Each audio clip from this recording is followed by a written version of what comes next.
Merci à tous d'être venus nombreux pour cette conversation qu'on va faire en partie en français, en partie en anglais. Hein. We will switch between French and English.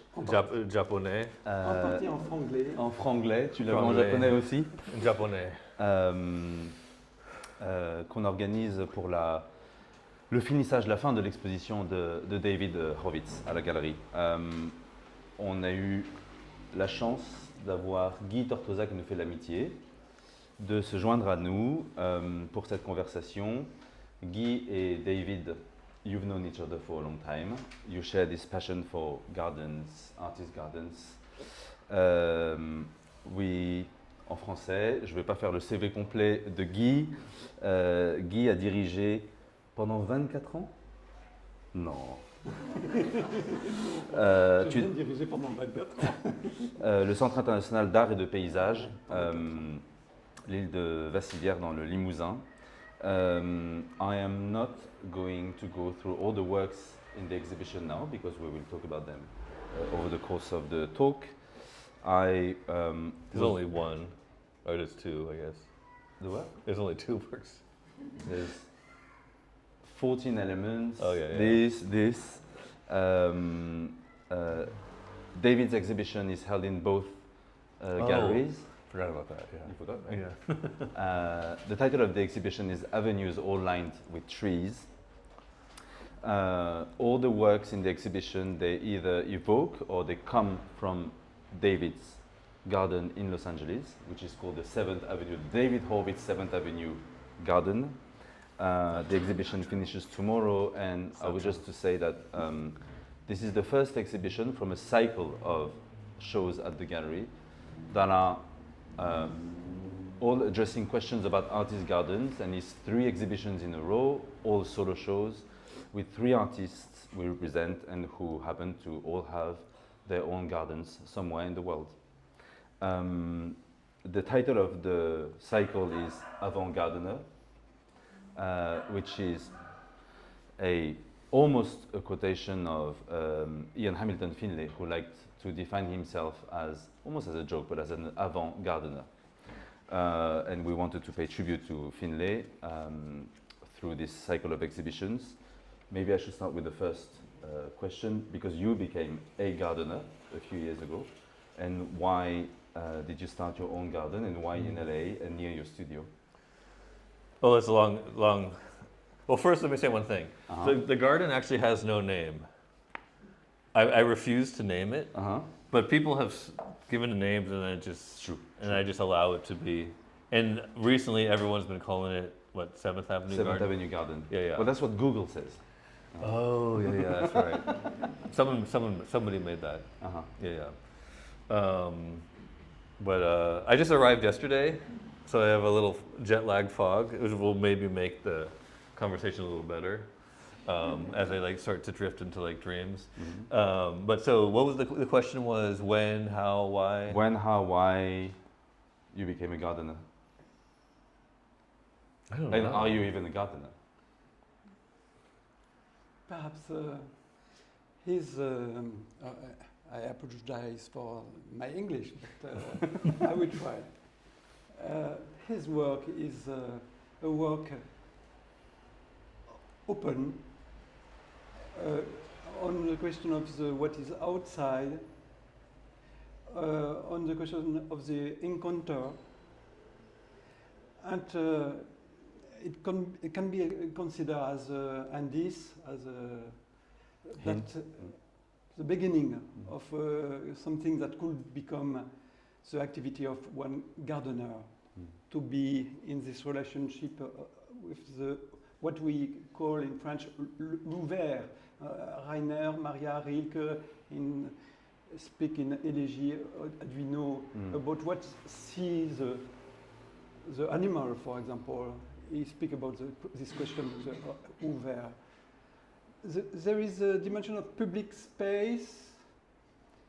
In the space that is public, there is a public, so it's le vivant, the vivant humain. And I think that this dimension of space is important in Yeah. his work, Yeah, very much. with the light. Mhm. It's, Distances. yes. Mhm. It's a question of the boundaries, perhaps, Mm. to go through. Mm. In the story of the garden, since the beginning of the garden in Europe, in English, in German, in French, jardin has the same root. It's gard, jard.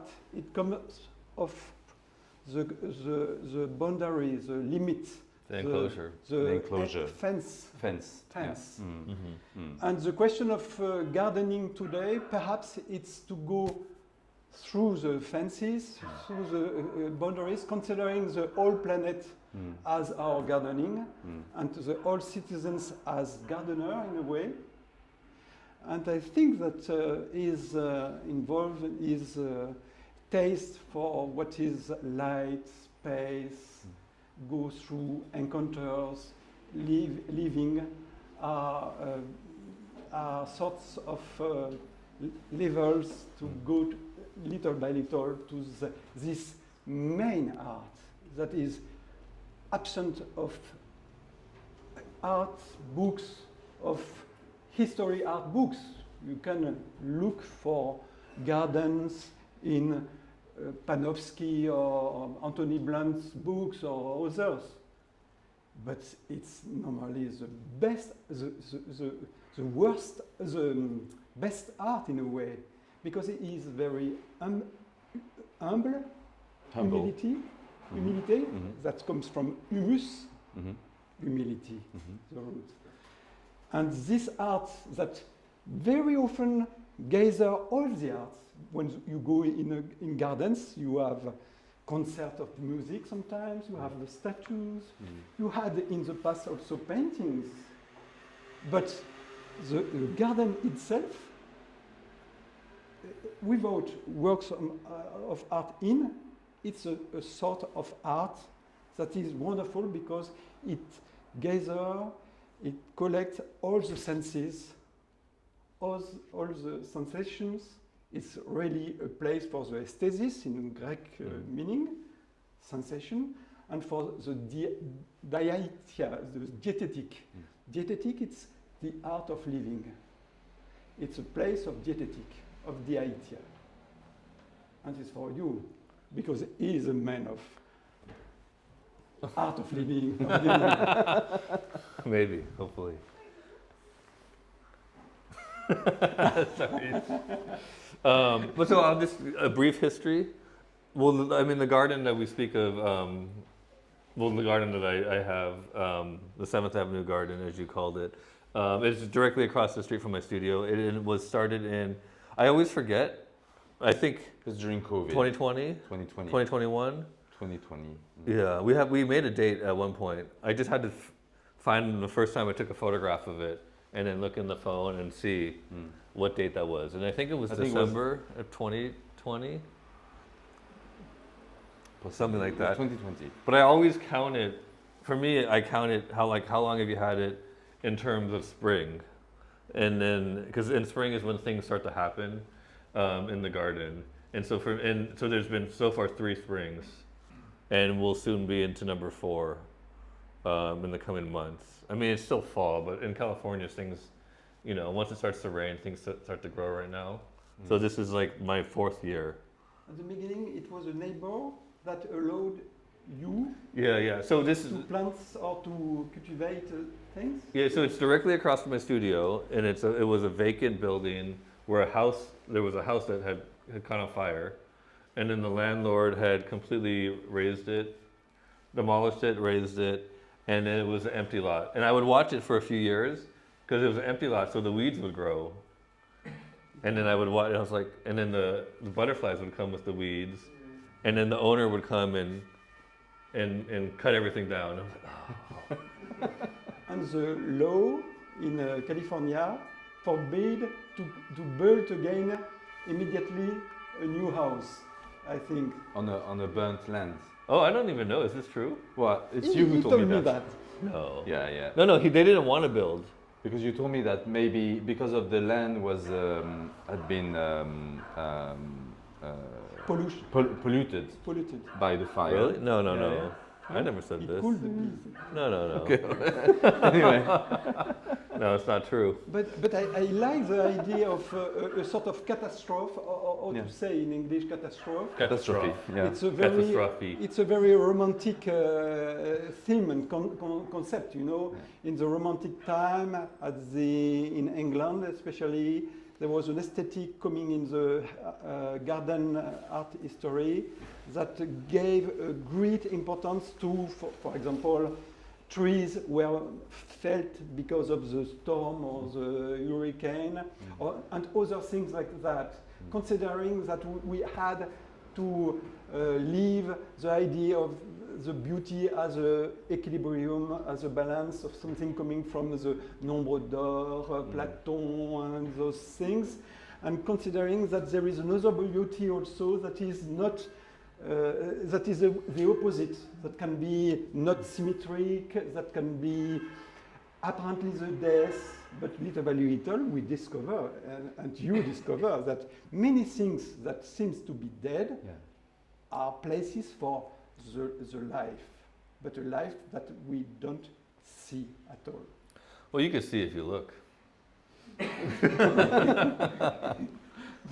Qu'est-ce qu'il a dit là? Yeah, Très- you can. Tu peux voir si tu observes. Oui, c'est vrai, c'est vrai. I like this idea, you know, that, for example, if you go in forest in France or other elsewhere, that there are no, in Europe, there are no primar forest. It's finished. But you still have places that some specialists of ecology call the forêt intouchée, the Untouched. untouched forest. Yeah. Uh-huh. That is one of the names they have. That are places that very often the scientific who work on don't give the address or the name. Ah, no. And in this place, more than 20% of the trees are as dead. But they are as They're dead still because, standing, yeah. because they are on the floor, because one knows that there are sorts of cities for many insects, animals, many things, microbiological. Mushroom, You know? moth. So I yeah. like this idea that you had an attention for a place that seems to be the place of destruction, but could be a place of reenactment of some things in the art of living. And it was also directly across from my studio. So it was a place of, It's almost like an extension of the studio now, somehow. Yeah, Not yeah. all the time, because you invite people, you invite artists, you. yeah. It's nice to consider that a gardener, for example, especially my favorite gardeners, like my friend since more than 30 years, Gilles Clément, his garden is his studio. Yeah. I remember Gilles told me many years ago that first of all he did his garden and then he did his house. It was in 77. He finished his house in the Creuse province. The same year when was the inauguration of Saint Pompidou. I hope that in the future, in the art history books, it will be written 1977. Yeah. Was built the house and the garden, the beginning of Clément the and Saint and Pompidou the Saint opening. Pompidou. Yeah. You have in a place the sort of Louvre of contemporary and 20th century, and in another place a sort of cabane like Henri David Thoreau, French Henri David Thoreau. And I like this idea when I visit a person like Gilles Clément, who is for me an artist.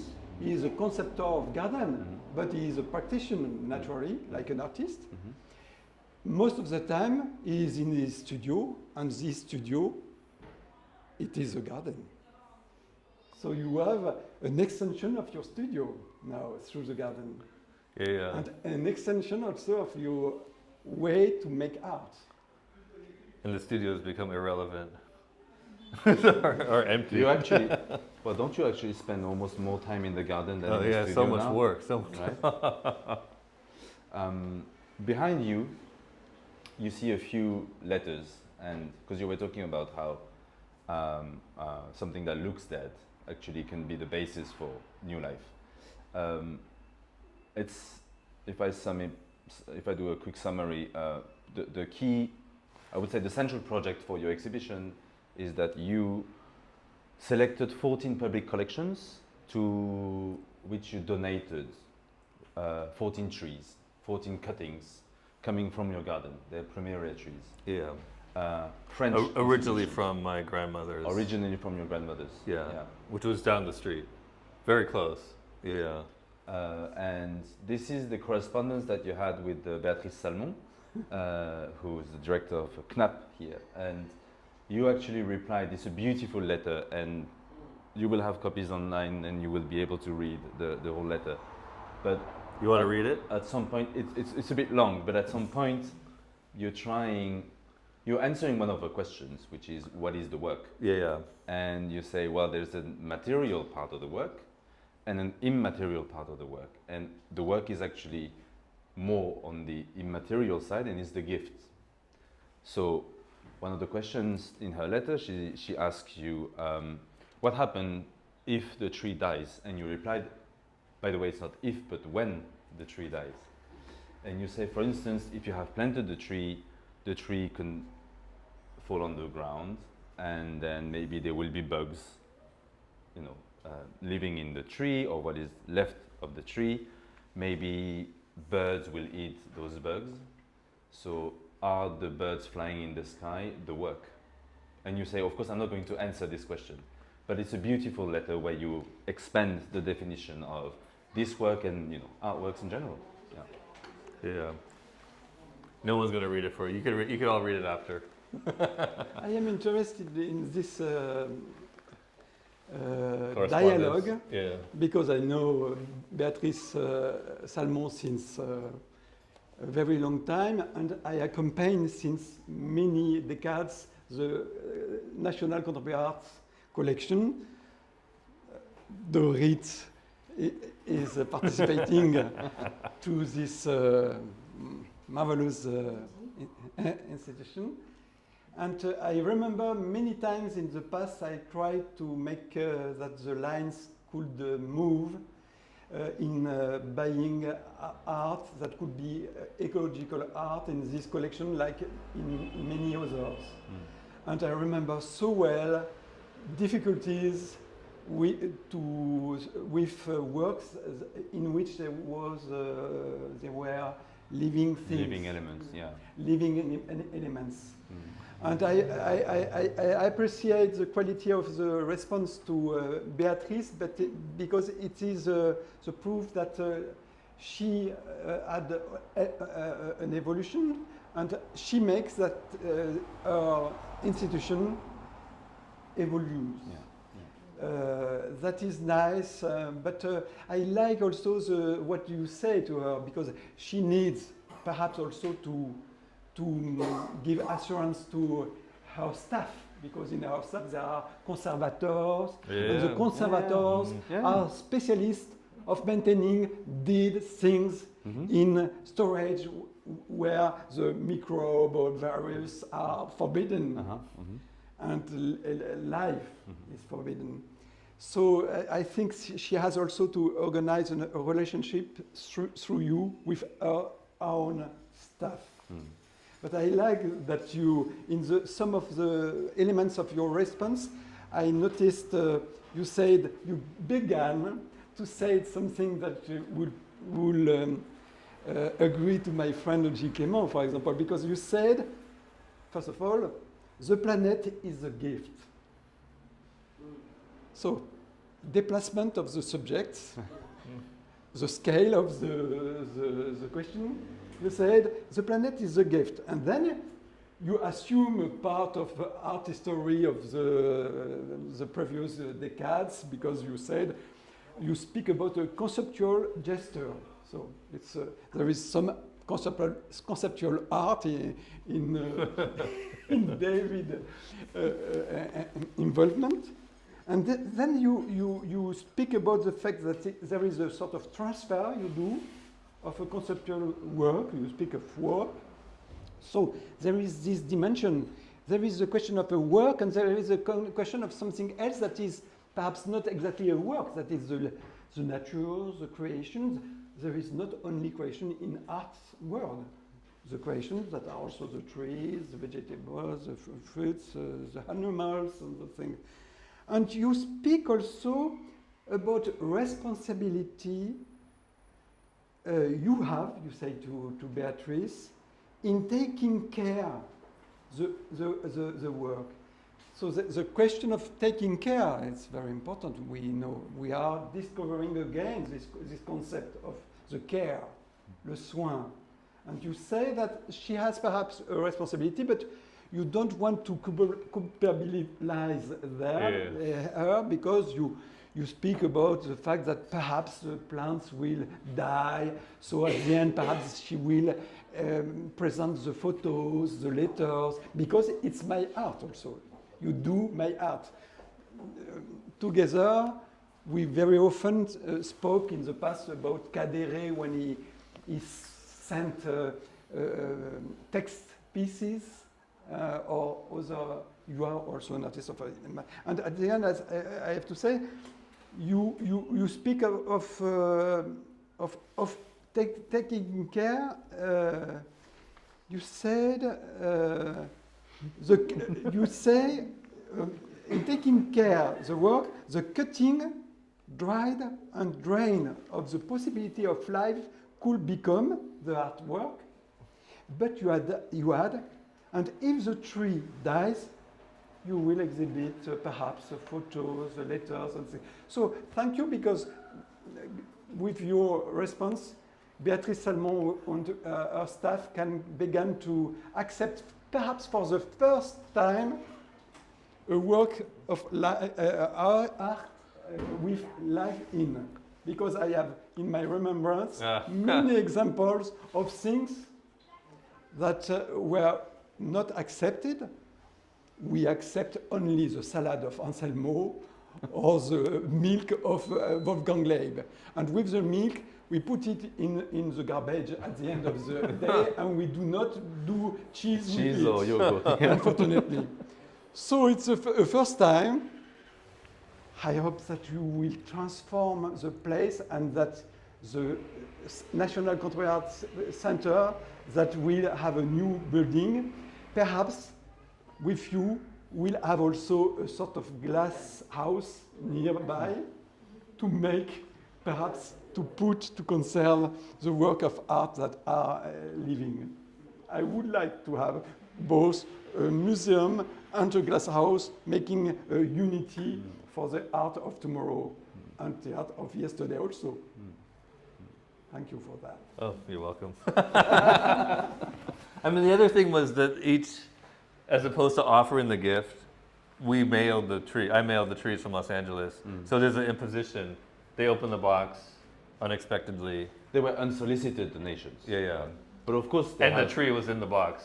I was so happy. A few weeks ago, I was in the committee, because I belong to this committee since many years, because I represent the French Ministry of Culture in this place. Dorit was here also, and suddenly, I remember that 10 years ago, I proposed the accusations of mood disorder, which is the first work. So it was the first. Yeah. And suddenly I saw a photo, huge, on the huge screen of the committee, with 20 persons, very serious, in a place in which there is no wind, no smell of the nature, nothing like that.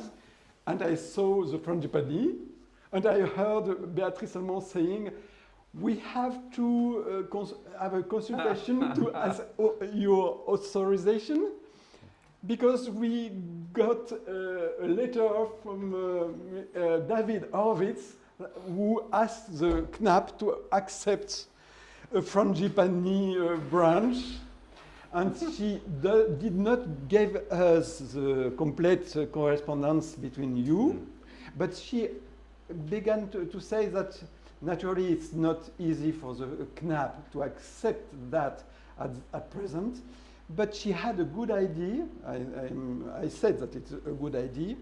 The KNAP has the responsibility to loan, you know, works of art in many museums in France or contemporary centers or embassies of France or in the world, other, yeah. or ministries, or in Élysée there are works of KNAP. the KNAP.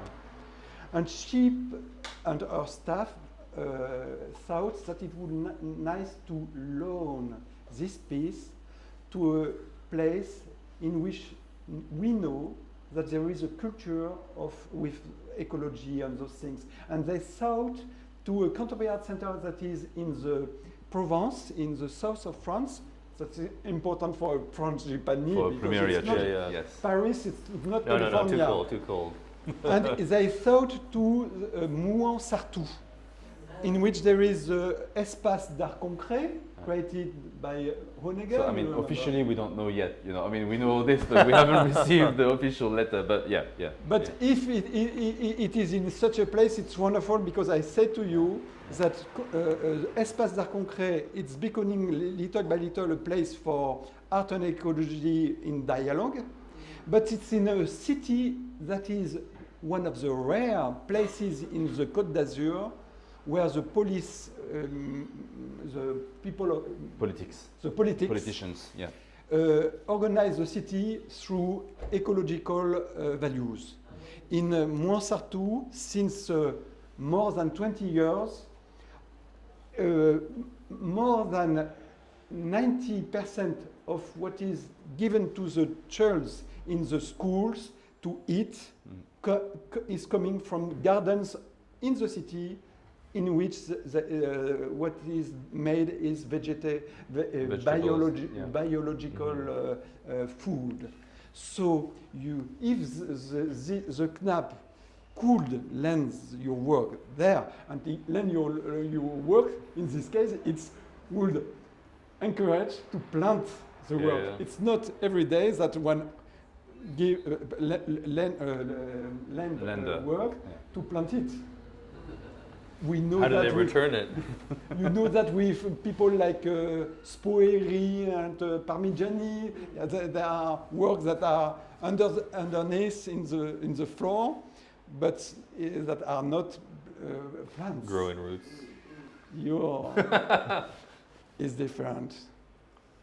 Yeah, how will they return the work? Sorry? Comment est-ce qu'ils vont rendre l'œuvre une fois qu'elle aura été plantée?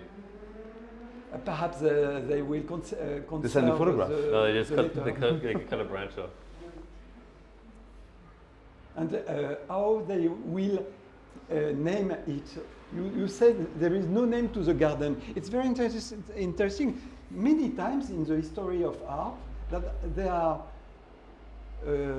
streams of art or works of art which name came from the public or from the critics, from sometimes of the very hard critics.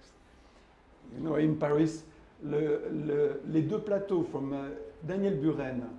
I said to Daniel Buren 30 years ago, you know, Daniel, I think that you did a sort of mineral gardens like in Japan.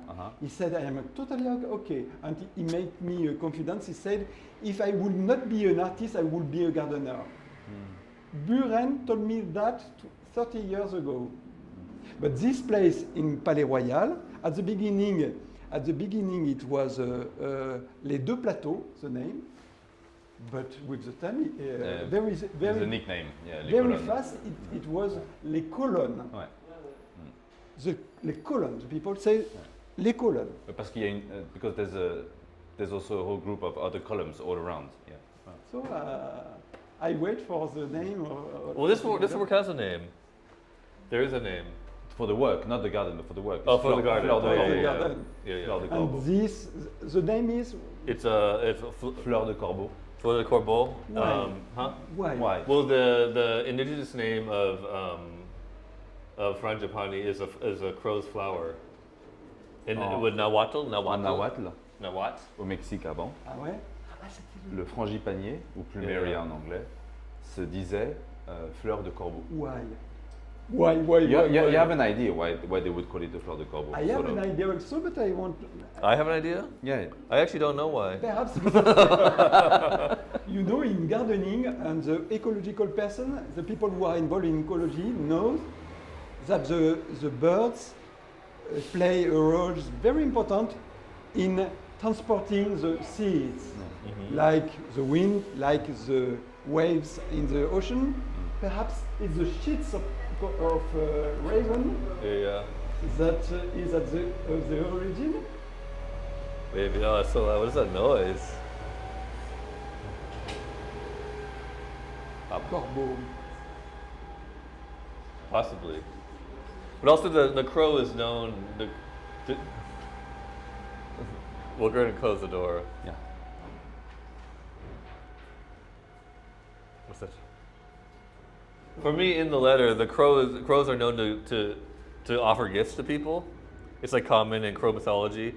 Like if you befriend a crow, give a crow a peanut. I give crows peanuts, some meat, an apple. They're known to return a gift to you.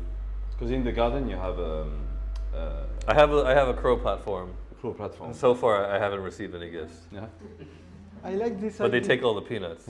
I like also this idea, the relationship to the vivant, not human, today, and in art especially, knows a sort of changement of paradigm, change of paradigm. In the past, the animals were called in art to be like allegories or symbols, and very often one made that they had to look as human and not the best of the human, comédie humaine. It's in Aristophane, Les Oiseaux, it's in many works. And today, the animals is considering as a colleague of the artist and of the public. People, artists in music, contemporary music, for example, like the French composer François Bernard Mache, for example, he speaks about the birds as his colleagues, and he makes composition for violins or other instruments, and he mixes it with enregistrement, recordings he does from birds, considering that. So it's a change very important in the question of agentivity in art, in world, and the question of art which can be certainly a representation, but also a presence. That can be, that is so I like to know that there are ravens, corbeaux, and that they are here as agents, as colleagues, vivants, and not as symbols or as bad birds. Bad birds, yeah. Well, the crow's been quite central in your work. The past few years, we've seen you mentioning crows in many different projects, and of course in the garden. At some point, you wanted. Well, the thing in Paris, it's a bit hard to see that many crows, but you wanted. No, to there put was one right there. There was earlier. one? Yeah. You wanted to put a crow platform outside the gallery. Yeah. I mean, basically, the crows are known, studied to have these amazing memories, and then they memorize a place, they memorize a face. That's why you're told never to be nasty to a crow, or else they'll remember you. And then they will also tell their children if you were good or bad. They did this study in Seattle with a Dick Cheney mask. Has anyone heard this study? And someone was wearing a Dick Cheney mask, someone was wearing like a Halloween mask, and then they were harassing the crows. Or Commedia dell'arte mask. They came back 10 years later, or 20 years later, or some years later, and the younger crows knew which mask was the bad one. Unfortunately, it wasn't. Dick Cheney wasn't the bad one. In Paris, there is a place as a garden where there are many crows. It's the Tuileries Garden. Ah oui? In Paris, there are many pigeons, that are important. Uh-huh. But in the Tuileries, there are many corbeaux. Oh, we go tomorrow. And Tuileries, it belongs to the Louvre Museum, you know. Oh, so who gave them the That is crows? one of the We should donate institutions the crows. to which you have. Well, you donated one cutting, plumeria cutting to the Louvre. We're Yeah. still officially waiting for the Yeah, answer. but maybe, you know, I we will have some help you. inside news. Cut the recording. No, what? Oh, you could tell everyone. No, but you can give some arguments about to the Louvre to say you have you are in charge of the Tuileries. In the Tuileries, there are works of art from Yeah, Louis, they're going to refuse it. We can say Louis it. Bourgeois, Giuseppe Pennon, Dubuffet, and sculptors of the 19th century and centuries before, and many copies are in the Louvre also. Many, sometimes they made copy of the circle and the statue together. So it's very strange. Well, to look. but your plumeria is a cutting from another one, so it's almost like a copy. Yeah. Les boutures de Frangipani, c'est aussi comme une copie, puisque ça vient d'un ancien qui produit un nouveau. It's kind of how, you know, everyone knows how cutting works. You know, usually the plant is rooted in the ground. You take a branch, and then you could transport it, you can move it, you can gift it, you can trade it, and then you put it in, and then it'll form new roots and find a new place. It's wondering to consider that today, at this time, perhaps you know change of paradigm also in the glossaire, in the lexic, in the semantic. A few years ago, most of the time, we used the vocabulary of the gardens, the nature, as metaphor of something else. We spoke with Gilles Deleuze about rhythm, and geology of morale, or gallery of rats, or things like that.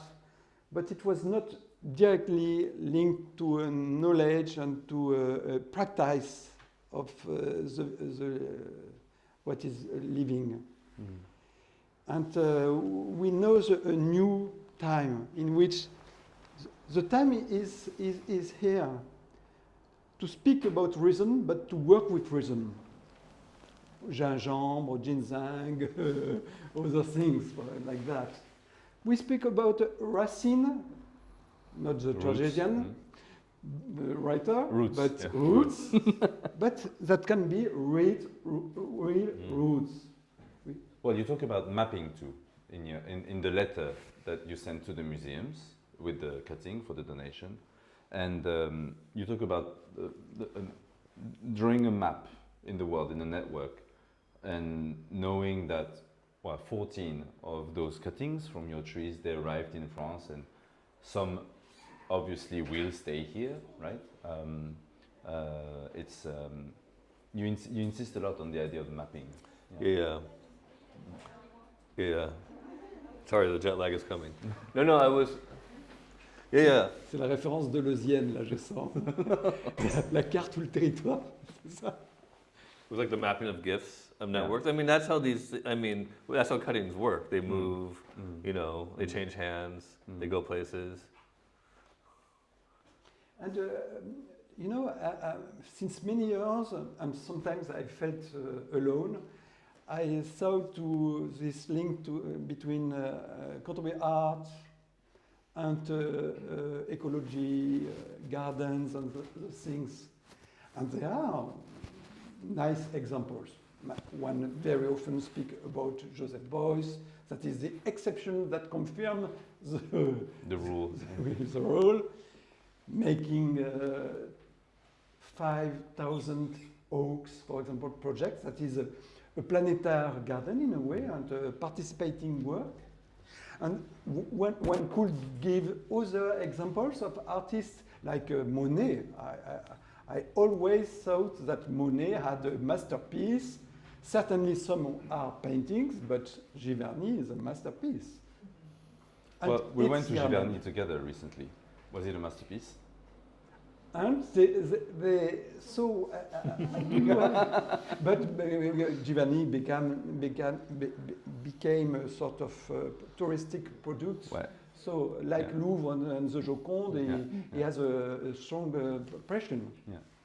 But what is your link to those previous gardens of artists that can be quote here and there, or gardener as creator? Because there are not only artists who sometimes do gardens, there are also gardener or landscape architects, also, sometimes also, like Le Nôtre, who are great artists, even if they are not so often quote or tell as.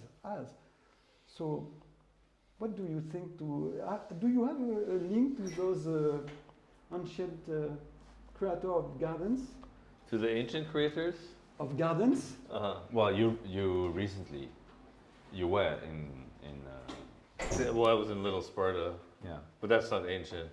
It's a different kind of ancient. The Ian Hamilton Finlay Ian Hamilton Finlay. in, it was like 3 weeks ago? In Scotland. Yeah. There is one who is one of my favorites in Europe. It's Derek Jarman. Yeah. Who's mentioned? Oh, on it was the wall? over here. Who's mentioned on Derek the wall over Jarman there? in Dungeness Presqu'île in the Kent, Mm. a region where there are many gardens, but very English, wonderful yeah. gardens. Yeah. Mrs. Jekyll and but his garden, he has links with yours, because that is a place in which you don't make the difference between what seems to be dead and what seems to be living. It's near a nuclear power station. Yeah. There is many wind. Oh, the and wind is with crazy. salt, Yeah, with yeah. salt. Mm. And he welcomed plants that like salt, cold California weather, plants. you know. And there are. I remember the first time he sent That's me. the text. Yes. The California poppy in blossom Blossom. in Derek Jarman's garden in Dungeness, Kent, England. Wonderful. Okay. I remember when you sent me photos of your garden at the beginning, you sent me photos of oysters on the floor. It was very, I thought, okay, he has good appetite, he makes good lunch, but nothing is lost. It's a sort of circular philosophy through the garden also. They're still there, the oysters. There's more. There's And, a lot more. and when you walk in the garden, you crush them. You know, it makes a beautiful sound too. But a garden is a table. You know, the animals know that. The animals are like we, if we would swim in our plate when we eat. A horse, a cow is running in his food. Yeah. So a garden is also a place for this other art, that is art of cooking or art of eating. I like that. So your garden is a plate, a nice place Oyster for plate. the insects, for the Yeah. birds, and for you. The rats? I only see there was one rat. I've seen one rat. I just mentioned the other work that is in the other gallery, which is part of the exhibition, and it's a video that you made before you actually started gardening, having your own garden at least, and it's called A Walk at Dusk. It's a film that's 12-13 minutes, and you see the camera following David during the night, and he's walking over a golf course, and you understand that it's a golf course that's owned by Donald Trump in LA, and you spreading large quantities of seeds. The seeds are from palm trees, and those palm trees are from Mexico. So you spend the whole night spreading huge quantities of Mexican seeds on Donald Trump's golf course. That was in 2018, so when Trump was president.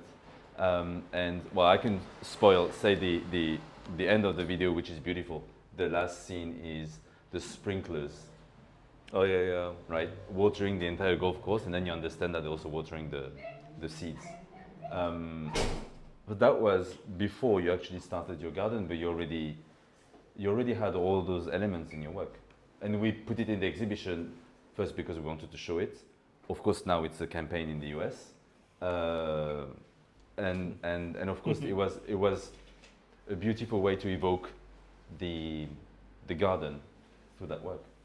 Yeah, they're actually they are Mexican.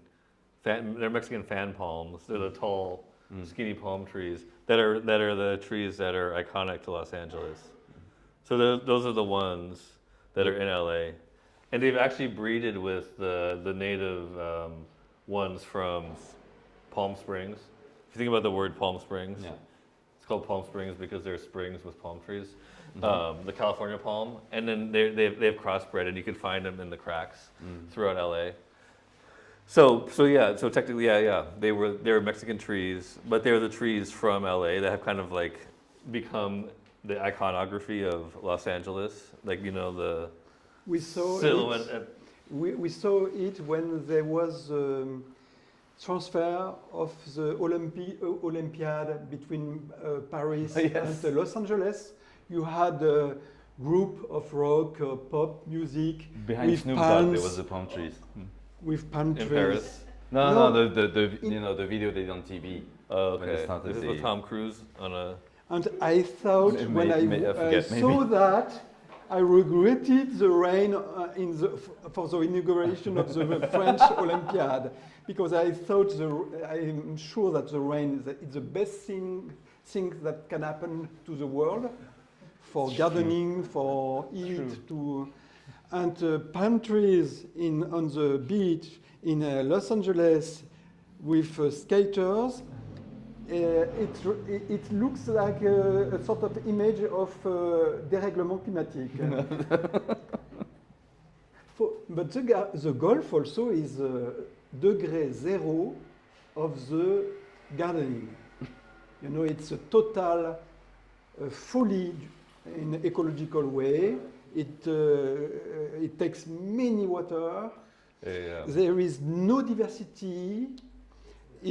And it's really a problem. So throwing seeds and seeds of migrant plants, that is a tentative. You try to change the things, but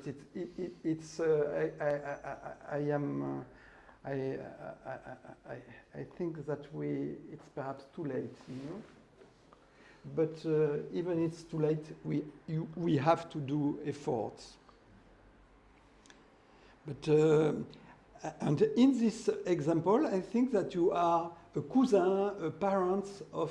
We spoke about Gilles Clément, who was one of his first books was Éloge des Vagabondes.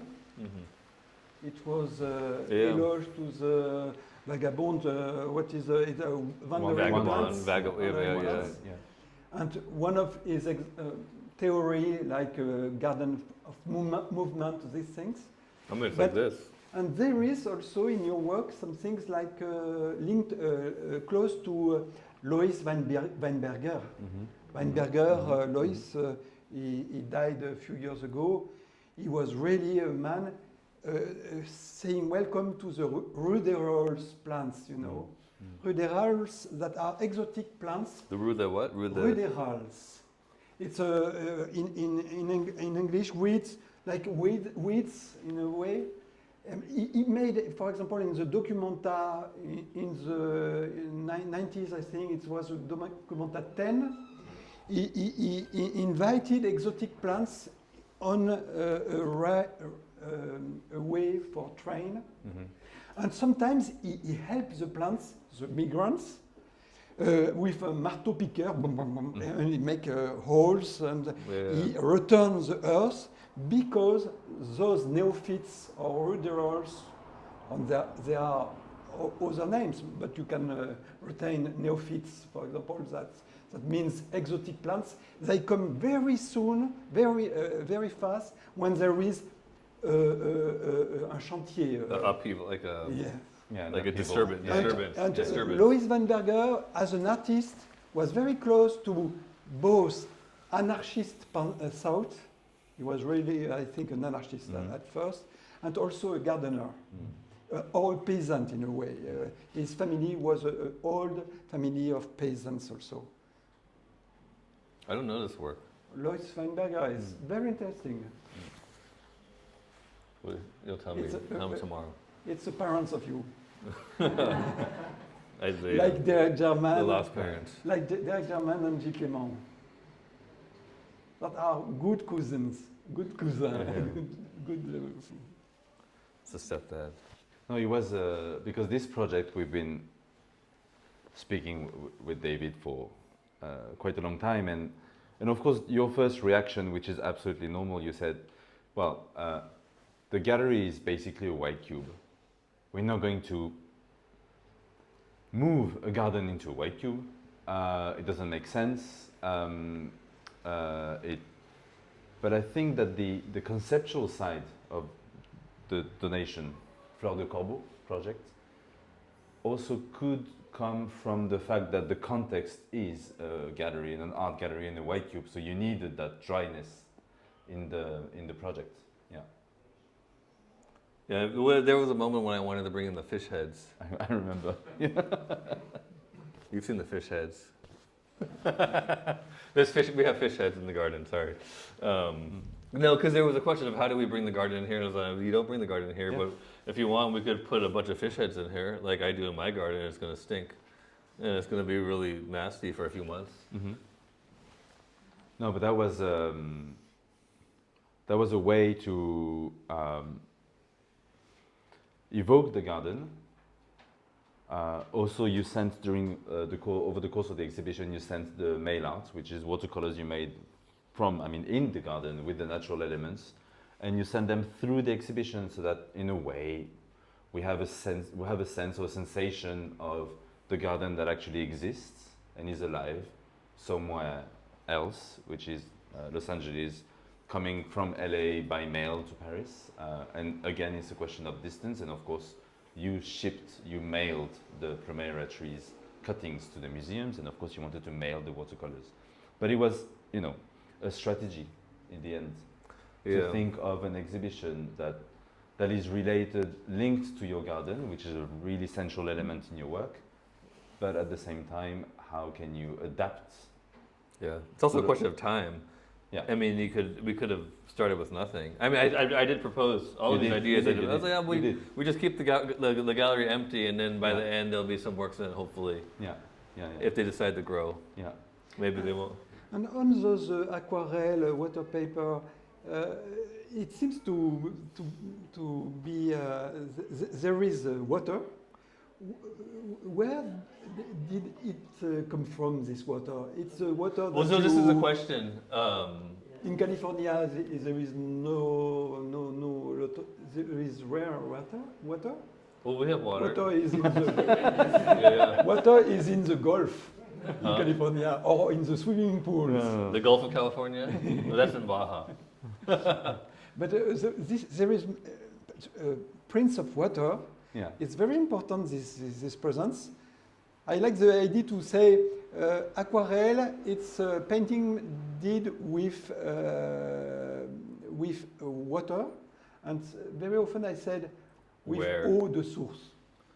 Aquarelle. Spring water.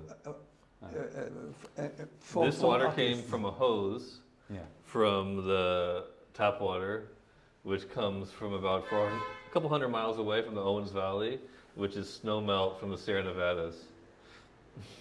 Ah, la la. Chinatown. De la Sierra. Oh la la la la la.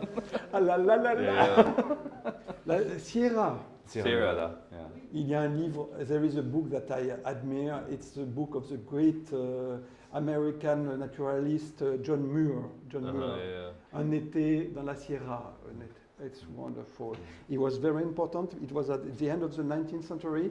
He convinced a president of the first Roosevelt president. Roosevelt, There were Theodore. two, the first in the 19th Teddy. century, and he created the first reserve park, national park in America through the time that Delano Roosevelt spent in the Sierra with John Muir. Teddy Roosevelt. Theodore. Theodore Roosevelt. No, not And, Frank. and that was a time where they still were glass snow Glacier. and it's becoming rare because of the water for the swimming pools and the golf. Snow melt. It's the melted snow that comes down. But I like very much this presence of, especially we can see that also thinking in France to artists like André Masson, who made paintings with sand, or people like Max Ernst also. And this way to put the paintings, the work of arts from the wall on the floor and again on the wall and in the main art. That is nice, this idea. Like Bruno Latour who said, we must atterrir, Land. we must land, and certainly art has to land too. Learn. Lend. Land. Lend. And your art is landing, helping us to land, and in Well, a that's very beautiful. concrete way. Beautiful. Do you have any questions? Thank you. Wait.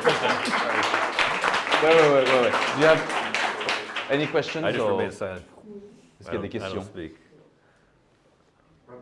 Duncan. Duncan. This man has pissed in my garden. Unfortunately, it was recorded on film. Perhaps David could tell us what he grows in the garden. What do you grow? Oh, what I grow in the garden? Oh, that's a good Qu'est-ce question. qui fait pousser dans le jardin? The garden is mostly native plants from Southern California that I plant with my friends who run a landscaping business called Terremoto, who specialize in native gardens. But there's many things. There's trees. There's like ironwood trees. There's not eucalyptus. Eucalyptus are not from California. Sycamore trees, oak trees. There's many kinds of sages, artemisias. I have a very huge native morning glory, like covering the fence. There's also a few things that were on the property before, like the tree that you peed on, cypress tree, and then there's a jasmine in the back. And then there's some of the weeds that kind of were there before. There's also this is what I love. Oh, you would love this. Suddenly in the second year, a rose just emerged. And it was like, oh, where did this rose come from? It was like, oh, this was probably planted by the people who lived here before. But also most likely, it wasn't a very nice rose, so most likely it was probably the rootstock of a different, variety than what was on top. That probably had died, but the roots were still there and shot up some roses. So it has these kind of like senses of time of like, oh yeah, there was a house here, there was like, this is the front yard, and then there was a rose that just shot up. Sometimes things will just emerge. At one point there was like a pretty tall marijuana plant, if you remember.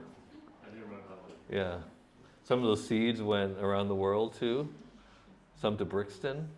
Do you have attention to the origin? You who plant seeds, Mexican seeds in the Trump Gulf, do you have for your garden attention to the provenance, to the origin of the plants that come spontaneously?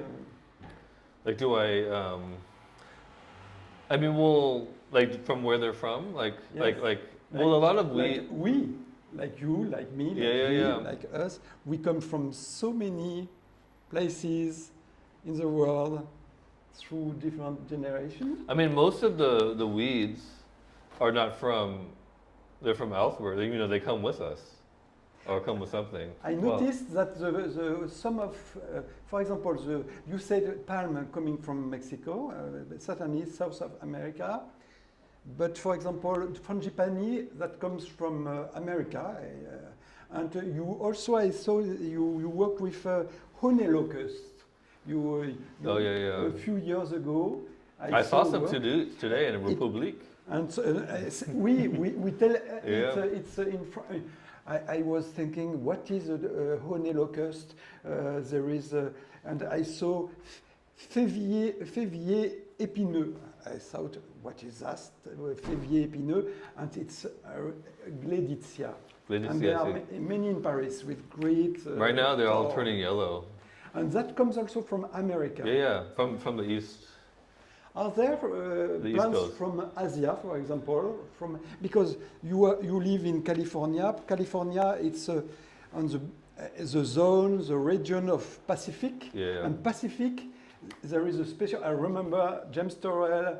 30 years ago, I did an interview, a long interview with him in Art Press, and he spoke to me about this culture of the Pacific, the link to the space, the light, and he said to me there are very close links between the people of West America, California, Australia, Japan, and other places like that. Well, the connection, because you talk about the origin, and the local plants and some less local, but you mentioned, well, actually the story of your grandmother in many of your works, including this one, because the trees, the plumeria, they come from your grandmother, and your grandmother has her own story of coming from elsewhere, her family coming from elsewhere, from Japan,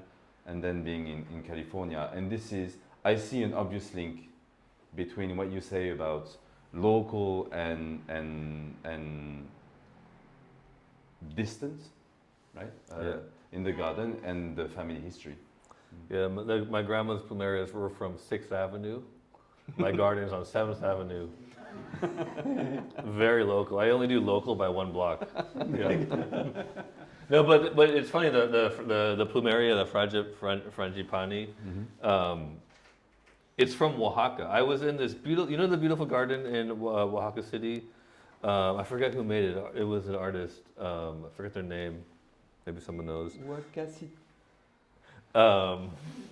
And I was there and I was like, why are they growing plumeria in this supposedly native garden in Oaxaca? And then the guy was like, because they're from here. And I forget, I didn't, because like you see the plumeria everywhere. You see them in like Hawaii, on like beleis. The Oaxaca. In Japan? No. Mexico. The Sud de Mexique. No, I never went there. Yeah, at the bottom. And you see them like on like all over Southeast Asia, but they're coming from here. Because I mean, in the letter that you sent to the museum with the cutting, you mentioned your grandmother, and you mentioned that her family was from Japan, and at some point in the exhibition, we discussed an idea. We didn't in the end follow it, but because your a lot of ideas, but because your grandmother had to live in a camp in California, prison during the war. We're talking about gardens. We're talking about the fact that in those camps, prisons, people started gardening. Yeah. And not only there were gardens for feeding people, right, vegetables, but we also saw, and there are some famous photographs of non-productive gardens in those conditions. There is a rich and complex history about camps and prisons in the world and gardening. I began our dialogue 1 hour ago speaking about boundaries, fences, etymology of the name garden. And so I have to say I am very touched by this history of Japanese people. I think that you are concerned in a way. And I remember a book, wonderful, that I read many years ago of Julie Otsuka, The Buddha in the Attic. It's a book made with témoignages, words of ancient prisoners of the Japanese camps in United States during the Second World War. Wonderful. Only many of the témoignages are from women, Japanese What's women. témoignage? Testimony. Testimony. Julie Otsuka. But I was thinking at one thing. For example, I spoke with someone here, I think, a few days ago, about this question of, I don't know how it came, of plants, flowers, garden in camp. I remember the end of the book of Georges Perec is very special, because this book, Espèce d'espace, that one quote very often, speaking about the buses, the roads, the streets in Paris, the dérive, tradition of the dérive in the cities in Paris and elsewhere, but especially in Paris. But at the end, there are extracts of letters from the commandant of the concentration camp in Germany, who command plants to make a canvas, a frame, a fence, a frame for the concentration camp of Auschwitz, I think. And Georges Perec, at the end of Espèce d'espace, give us, for those who have the courage to come at the end of the book, or the pleasure also, give this note.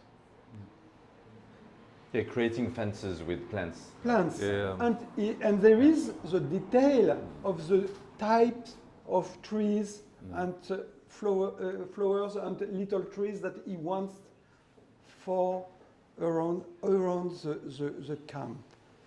And there is another example that comes in my mind. I remember in a book of Jean Genet, but I don't remember if it's Journal du Voleur or another.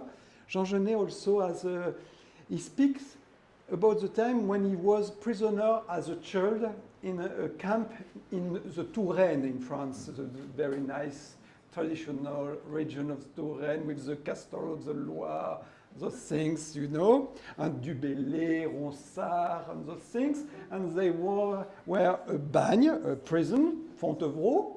It was a bagne like Guyane and Nouvelle-Calédonie. And there was a little prison for the child before they go in the bagne, certainly, you know. And Jean Genet was in Mettray, near Tours, where there was this colony pénitentiaire for the child. And he says in one of his books that around the colony pénitentiaire there were no walls because perhaps the administration of Vichy, Pétain, collaboration, they had perhaps not enough money to make walls. There were roses. Roses. And the child knew that that was the limit of their freedom. And if they go beyond the roses, there were. He explained also that they knew that les gardiens, the policiers, they asked to les agriculteurs, les paysans, to be vigilant, to take care of those prisoners, to make that they come back if they go through beyond the. Well, you know, has nothing to do with it, but recently Eiko Hosoe died, the Japanese photographer, and his masterpiece with Mishima was called Ordeal by Roses, Le Supplice par les Roses. I think it's good to have this thought to the fact that there is nothing on earth that is good, or totally bad, even the gardens. And the gardens can be like painting, sculptures, books, films, cities, a place for the worst, like for the best, I think. Yes, I agree. The nature is not too bad or Anyway, too pure. we lost the link to the nature, Yes. and it's good to come back to her, but with a way of thinking that participate with the good part of this story between man and the rest of the vivant. You know, I was yesterday evening at the presentation of one book of Suzanne Husky and Baptiste Morisot. Baptiste Morisot is one of the best French philosophers speaking about animals, nature, vivant, and their last book, his last book were done with a French artist who I like a lot. It's Suzanne Husky. Ça te dit quelque chose? Suzanne Husky. The beavers. We were talking about the they beavers, do yeah. a book Yeah. on the beavers, Yeah. saying 8 million, 5 million years, perhaps it's less, sorry. Something that perhaps it's 4 or 500 million thousand years. There were 8 times more beavers on the earth than human, and the beavers welcomed us, prepared the nature because they are very important in maintaining the system of the rivers, of the wetlands, of those things, you know. Well, And there was a period in which we were together, and a time, not a lot of time ago, where we began to kill them. And it was That's the the French, beginning, right? and this time was the beginning of the end of the rivers, of the wetlands, and we are at the worst time, the time where we say the rivers are going out of their bed, when there are hurricanes in the south of France today. In Well, Ardèche. let's finish this on a good note. And the good note pardon. is the fact Okay. that today there are ecologists, artists who are working to welcome again the beavers and to work with the vivant to make again sorts of landscapes in which there is complexity and biodiversity. Wait. Yes, I have a question. What? Oh, I was gonna. She had made a beaver dam, a house for Runar in Los Angeles, and then they were gonna throw it in the trash after, but it's in the garden. Pardon, j'ai pas. The one that at the end of the garden. Yeah. Il parle d'un. Yeah. On va après. For beavers. About what Guy told a few minutes ago, what is your position about the worst of the nature, the other side of the nature? Do you think it could be in your work an illusion about the nature, the positive side of the nature? Because the nature could be very violent. Yeah. How do you integrate this? Or it's not your question, maybe. But About the others, the. yes, the other side of The violence of the nature, but the fact that nature has a part of in a itself. garden, you have insects sometimes dangerous for some plants. Yeah. It's the other side of the nature. I mean, I've been living in Los Angeles where, we're always on fire. You are not in fire. No, on fire. On fire. Allez. But most of the time, those insects are very positive, but they become wrong when men put the pesticides, and at the end there is a disequilibrium. You know. There's a what? It gets unbalanced. Well, thank you very much. Thank you. It gets unbalanced. Okay.